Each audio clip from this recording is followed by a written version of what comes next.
Assalamualaikum warahmatullahi wabarakatuh. Perkenalkan, nama saya Ika Kurniasari dengan NIM 18721500157 dari Prodi Pendidikan Ekonomi semester 3 dengan tugas UAS Kurikulum dan Buku Teks dengan dosen pengampu Ibu Ayu Nurul Amalia, Sarjana Komunikasi Magister Pendidikan.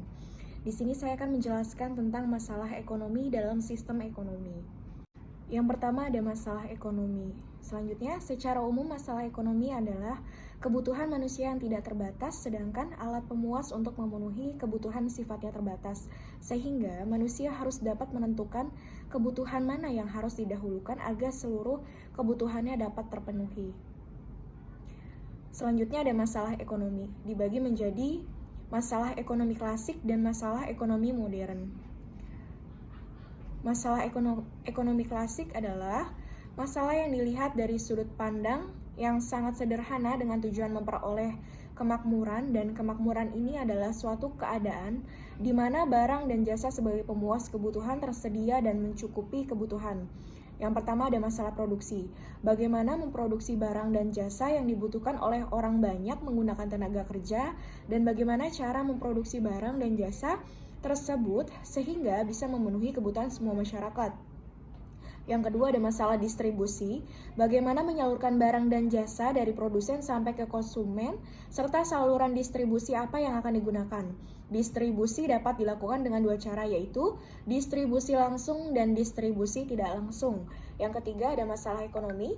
Untuk melakukan kegiatan konsumsi dipengaruhi oleh dua faktor, yaitu sebagai berikut. Yang pertama ada faktor intern, meliputi sikap kepribadian, motivasi diri, pendapatan seseorang, selera dan watak, yaitu karakter. Yang kedua ada faktor ekstern, meliputi kebudayaan, adat istiadat, lingkungan masyarakat, status sosial, keluarga, dan pemerintah.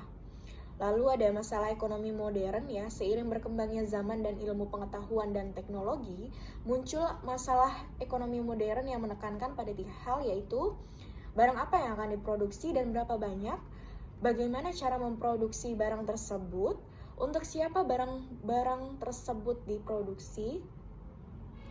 Yang kedua, di sini ada pembahasan tentang sistem ekonomi. Fungsi sistem ekonomi dalam perekonomian antara lain menjadi perangsang bagi masyarakat untuk melakukan kegiatan produksi. Yang kedua, menyediakan metode untuk mengkoordinasi kegiatan individu dalam perekonomian. Yang ketiga, menyediakan mekanisme tertentu agar hasil produksi dapat dibagi secara merata. Lalu terdapat 4 sistem ekonomi, yaitu yang pertama di sini ada sistem ekonomi tradisional, yang kedua ada sistem ekonomi komando atau terpusat, yang ketiga ada sistem ekonomi pasar atau liberal, yang keempat ada sistem ekonomi campuran komando dan pasar. Di sini ada pertama sistem ekonomi tradisional. Sistem ekonomi tradisional yang menitik beratkan pada kebiasaan dan adat istiadat dalam menjalankan perekonomiannya. Keberadaan sumber daya alam sangat dibutuhkan masyarakat untuk memenuhi kebutuhan hidup dalam jangka pendek agar dapat bertahan hidup. Ciri-ciri sistem ekonomi tradisional yang pertama ada belum ada pembagian kerja atau spesialisasi dalam kegiatan ekonomi. Yang kedua, menerapkan sistem barter dalam kegiatan perdagangan. Yang ketiga, jenis produksi ditentukan sesuai dengan kebutuhan. 4, hubungan masyarakat bersifat kekeluargaan. Yang kelima, bertumbuh pada sektor agraris. Yang keenam, ada kegiatan ekonomi terikat pada adat istiadat. Yang ketujuh, alat atau teknologi produksi bersifat sederhana. Yang kedelapan, teknik produksi dipelajari secara turun-temurun dan bersifat sederhana. Yang kedua, sistem ekonomi komando atau terpusat. Sistem ekonomi komando adalah sistem ekonomi di mana seluruh kebijaksanaan perekonomian ditentukan oleh pemerintah, sedangkan masyarakat hanya menjalankan peraturan yang ditentukan. Ada ciri-ciri sistem ekonomi komando atau terpusat. Yang pertama ada sumber daya ekonomi dikuasai dan dimiliki negara sehingga hak milik pribadi hampir tidak ada atau tidak diakui. Yang kedua, tingkat harga dan tingkat bunga ditentukan pemerintah. Yang ketiga, kebebasan dalam berekonomi bagi masyarakat sangat terbatas. Yang keempat, ada regulasi ekonomi diatur dan ditetapkan pemerintah. Yang kelima, jenis pekerjaan dan pembagian kerja ditetapkan dan diatur pemerintah. Yang keenam, inisiatif dan hak milik perorangan dibatasi.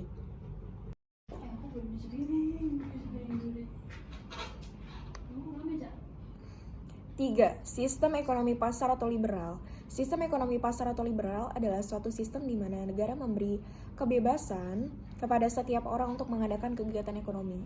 Ciri-ciri sistem ekonomi pasar atau liberal yang pertama ada sumber daya ekonomi dimiliki dan diatur swasta secara bebas. Yang kedua, adanya pembagian kelas status dalam masyarakat yaitu kelas pekerja atau buruh dan pemilik modal.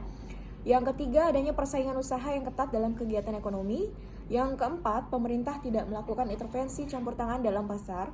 Yang kelima, pemilik modal berhak memiliki sumber-sumber produksi. Yang keempat, sistem ekonomi campuran komando dan pasar. Sistem ekonomi campuran adalah sistem ekonomi yang menitik beratkan interaksi antara pemerintah dan swasta dalam melakukan kegiatan ekonomi. Pada penerapan sistem ini, pemerintah dan swasta memiliki peran yang seimbang. Pemerintah berperan dalam pengawasan dan pengendalian kegiatan perekonomian. Swasta diberi kebebasan menentukan kegiatan perekonomian yang dilakukan. Ciri-ciri ekonomi campuran komando dan pasar. Yang pertama ada tahanan ekonomi, merupakan perpaduan antara sistem ekonomi pasar dan terpusat. Lalu yang kedua, barang modal dan sumber daya vital dikuasai pemerintah. Yang ketiga, adanya peran berimbang antara pemerintah dan swasta dalam perekonomian. Yang keempat, campur tangan pemerintah dilakukan dengan kebijakan ekonomi sehingga terjadi persaingan sehat. Yang ketiga ada sistem ekonomi Indonesia. Perkembangan sistem ekonomi Indonesia. Di sini ada sebelum kemerdekaan Belanda abad 16 sampai 18, paham merkantilisme, lalu Inggris di 1811 sampai 1816 itu sistem tanam paksa atau kultur Tetzel. Lalu sistem ekonomi pintu terbuka liberal. Ada Jepang, di sini ada dari 1942 sampai 1945 sistem sosialis. Lalu di sini ada setelah kemerdekaan ada Orde Lama dari 1945 sampai 1967. Ada Kasimo Plan ya, swasembada pangan dari 1945 sampai 1950. Lalu ada demokrasi liberal dari tahun 1950 sampai 1957. Ada demokrasi terpimpin dari 1959 sampai 1967. Lalu ada Orde Baru di sini di tahun 1966 sampai 1999. Sistem ekonomi pintu terbuka liberal. Lalu ada Orde Reformasi dari tahun 1998 sampai sekarang. Sistem ekonomi campuran atau ekonomi Pancasila. Saat ini Indonesia menganut sistem demokrasi ekonomi, artinya kegiatan ekonomi dilakukan dari, oleh, dan untuk rakyat. Pemerintah berperan sebagai pelaku ekonomi sekaligus pengatur dan pengawas kegiatan ekonomi di Indonesia. Kemakmuran masyarakatlah yang diutamakan, bukan kemakmuran orang seorang. Sistem ekonomi di Indonesia berdasarkan pada Pancasila dan Undang-Undang Dasar 1945, sehingga sering disebut sebagai sistem demokrasi ekonomi Pancasila. Karakteristik perekonomian Indonesia menurut Undang-Undang 1945. Di sini sistem demokrasi ekonomi Pancasila mempunyai ciri-ciri yang tertuang dalam Undang-Undang 1945 pasal 33 yang telah diamandemen yang berbunyi 1. Perekonomian disusul sebagai usaha bersama berdasar atas asas kekeluargaan. Lalu yang kedua ada cabang-cabang produksi yang penting bagi negara dan yang menguasai hajat hidup orang banyak dikuasai oleh negara. Yang ketiga, bumi dan air dan kekayaan alam yang terkandung di dalamnya dikuasai oleh negara dan dipergunakan untuk sebesar-besarnya kemakmuran rakyat. Yang keempat ada perekonomian nasional, diselenggarakan berdasar atas demokrasi ekonomi dengan prinsip kebersamaan, efisiensi, berkeadilan, berkelanjutan, berwawasan lingkungan, kemandirian, serta dengan menjaga keseimbangan, kemajuan, dan kesatuan ekonomi nasional. Yang kelima ada ketentuan lebih lanjut mengenai pelaksanaan pasal ini diatur dalam undang-undang. Adapun kelemahan dalam sistem perekonomian Indonesia yang harus dihindarkan yaitu sistem free flight liberalis, yakni menumbuhkan eksploitasi terhadap manusia dan bangsa lain.